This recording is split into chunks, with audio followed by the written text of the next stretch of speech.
Hello everyone. Welcome back to our channel.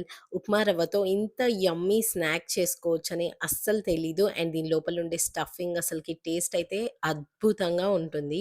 And చూడటానికి కూడా చాలా కలర్‌ఫుల్‌గా చాలా బావుంటుంది. అండ్ నో యాడెడ్ కలర్స్ అనమాట. మనము గ్రీన్ కలర్ కోసం పాలకూరని యూజ్ చేసాం. అండ్ అలానే పింక్ కలర్ కోసం బీట్రూట్‌ని యూజ్ చేసాం. ఫస్ట్ అయితే హాట్ వాటర్‌లో కొంచెం సేపు పాలక్‌ని ఇట్లాగా ఉడికించుకొని తీసి పేస్ట్ లాగా చేసుకోవాలి మిక్సర్ జార్‌లో వేసుకొని. అండ్ ఇదొచ్చేసరికి బంగాళదుంపల్ని ఉడకపెట్టి ఇట్లాగా తురుముకొని పెట్టుకున్నాం. అండ్ అలానే పన్నీర్‌ని గూడా కొంచెం తురిమి పెట్టుకున్నాం. And cheese. Paneer, cheese and ఆలు స్టఫింగ్‌కి యూజ్ చేస్తామనమాట. ఒక పాన్ తీసుకొని దాంట్లోకి కొంచెం నూనె వేసేసుకొని, కొంచెం జీలకర్ర, సన్నగా కట్ చేసుకున్న వెల్లుల్లిపాయ ముక్కలు, చిన్న పీసెస్ లాగా కట్ చేసుకున్న పచ్చిమిరపకాయ ముక్కలు అండ్ అలానే సన్నగా కట్ చేసుకున్న ఉల్లిపాయ ముక్కల్ని గూడా వేసేసుకొని, ఇవన్నీ మంచిగా కొంచెం సేపు ఫ్రై అవ్వనివ్వాలి. అండ్ అలానే దీంట్లోకి కొంచెం పసుపు వేసేసుకుంటున్నాం మంచి కలర్ కోసం. ఇవన్నీ మంచిగా వేగిన తర్వాత దీంట్లోకి ఉడికించి తురిమి పెట్టుకున్న బంగాళదుంపని వేసేసుకొని మొత్తం ఒకసారి మిక్స్ చేసుకోవాలి. అండ్ అలానే పన్నీర్‌ని కూడా ఇలాగ గ్రేట్ చేసి పెట్టుకున్నాము. సో, ఆ పన్నీర్ కూడా వేసేసుకొని మొత్తం ఒకసారి మిక్స్ చేసేసుకోవాలి. అండ్ దీంట్లో కొంచెం సాల్ట్ వేసుకుంటున్నాము. అండ్ కారం కోసం ఆల్రెడీ మనము పచ్చిమిరపకాయలు వేసేసాం కాబట్టి ఆ స్పైస్ సరిపోతుంది. అండ్ అలానే కొంచెం గరం మసాలా పౌడర్ వేసేసుకొని ఫైనల్‌గా కొంచెం కొత్తిమీర వేసేసుకొని మొత్తం ఒకసారి మంచిగా మిక్స్ చేసేసుకుంటున్నాము.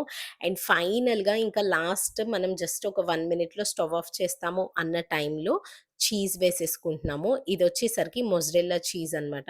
మనకి పిజ్జాలో ఏ చీజ్ అయితే వేసుకుంటామో లైక్ ఇట్లా కొంచెం సాగినట్టు వస్తుంది గదా! సో, చాలా బావుంటుంది. అందుకని మొజరెల్లా చీజే యూజ్ చేశాము.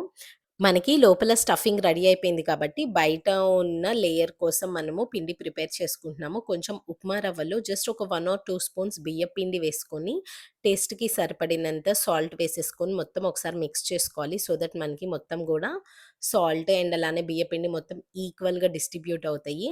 అండ్ దీన్ని ఒక 3 పార్ట్స్‌గా డివైడ్ చేసేసుకున్నాము. ఒక దాంట్లో బీట్రూట్ జ్యూస్ వేసాము. అండ్ ఇంకొక దాంట్లో పాలక్ ప్యూరీ వేసేసాము. అండ్ ఇంకొకటి సేమ్ యాజ్ ఇట్ ఈజ్ అట్లానే వదిలేసాము. అండ్ దాంట్లో కొంచెం వాటర్ వేసుకొని మిక్స్ చేసుకున్నాము. సో, అవసరమైతే బీట్రూట్ అండ్ పాలక్‌లో కూడా అవసరమైతేనే కొంచెం వాటర్ వేసుకోండి. లేదంటే అవసరం లేదు. అండ్ నార్మల్ ప్లెయిన్ డోలో మాత్రం కొంచెం వాటర్ వేసుకొని తడిపి పెట్టుకున్నాం. అండ్ ఇలా చూపిస్తున్నట్టు కొంచెం చిన్న బాల్ లాగా తీసేసుకొని హ్యాండ్‌తో ఇట్లాగా చూపిస్తున్నట్టు ప్రెస్ చేసేసుకొని లోపల స్టఫింగ్ పెట్టి మళ్ళీ రౌండ్ బాల్ లాగా క్లోజ్ చేసేసుకోవాలి. సో, సేమ్ ఇలానే రిమైనింగ్‌వన్నీ గూడా సేమ్ ప్రాసెస్‌లో ఇట్లాగా బాల్స్ లాగా స్టఫ్ చేసి పెట్టేసుకోవడమే. అండ్ ఇప్పుడు వీటిని కొంచెం సేపు స్టీమ్ చేసుకోవాలి. సో, స్టీమ్ కోసం ఇక్కడ మేమైతే ఇడ్లీ పాత్రని యూజ్ చేశాము.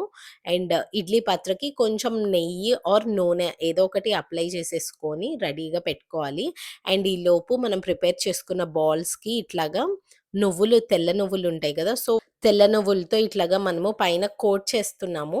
ఒకవేళ కోట్ చేస్తున్నప్పుడు ఒకవేళ అంటుకోకపోతే జస్ట్ కొంచెం లైట్‌గా వాటర్‌ని హ్యాండ్‌తో ఇట్లాగా రబ్ చేసేసి, అట్లా రోల్ చేసేస్తే మనకి ఈజీగా అంటుకుంటాయి. అండ్ రిమైనింగ్ అన్ని బాల్స్‌ని గూడా ఇట్లానే చూపిస్తున్నట్టు స్టీమ్ చేసేసుకొని మూత పెట్టి ఒక 15 మినిట్స్ స్టీమ్ చేసాం. 10-15 మినిట్స్ అయితే మనకి పర్ఫెక్ట్‌గా స్టీమ్ అయిపోతాయి. అండ్ ఇట్లాగా చూడడానికి కొంచెం హార్డ్‌గా అనిపిస్తాయి. బట్ పర్వాలేదు. మనకి పిండి మొత్తం కూడా మంచిగా స్టీమ్ అయిపోతే సరిపోతుందనమాట. ఇప్పుడు ఒక పాన్ తీసుకొని దాంట్లోకి కొంచెం నూనె వేసేసుకొని, మనం ప్రిపేర్ చేసుకున్న బాల్స్ అన్నీ గూడా ఇట్లా చూపిస్తున్నట్టు వేసి కొంచెం ఫ్రై చేసుకోవాలి. ఇలా చేసుకోవడం వల్లే ఇంకా చాలా చాలా టేస్ట్ ఒస్తుందనమాట. చాలా తక్కువ ఆయిల్‌తోనే మనం ఈ స్నాక్‌ని ప్రిపేర్ చేసుకోవచ్చు. అండ్ చూడండి చాలా క్రంచీగా అట్లాగా రెడీ అయిపోయిన తర్వాత సర్వ్ చేసేసుకోవడమే. ఇది వేడిగా తిన్నా బావుంటుంది. అండ్ చల్లారిన తర్వాత తిన్నా గూడా చాలా చాలా బావుంటుంది. I hope you like this video. Subscribe.